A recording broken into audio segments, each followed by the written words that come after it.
So this past weekend we had the blessed opportunity to go to Evo Japan, and with this we got to play some games like Hunter x Hunter and Impact, and also Demon Slayer Hinokami Chronicles 2. But today we're going to be playing Hunter x Hunter and Impact, and keep in mind there is a demo coming this month, so you will get to play this game for yourself. It's coming to PlayStation and PC, so it's something to be very excited about.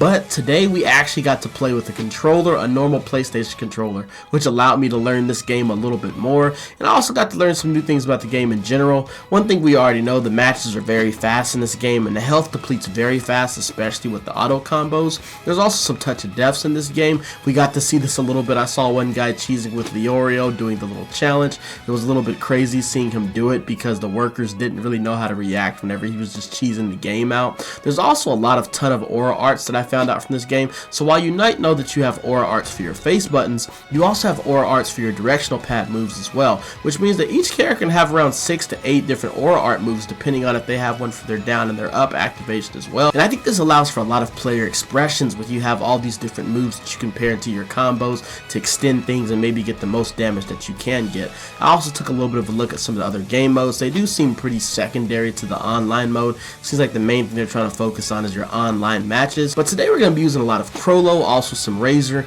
and you will get to see Kite and some of the characters you maybe haven't got some gameplay of. One character that I real highlight is definitely Razor. He has a pretty cheese up aura move where if he jumps up and then you press the aura button, he'll send out this little minion from the bottom which does some pretty good pressure. And if you actually pair this with one of his aura arts where he slides in with the volleyball move, this is some pretty good move. But I hope y'all enjoy some of this gameplay. I'm going to show y'all. I'm not going to talk y'all's ears off. Let me know in the comments how y'all feel about this gameplay, and look forward to some more gameplay you'll get to see later on this week. But I hope y'all enjoy this, man.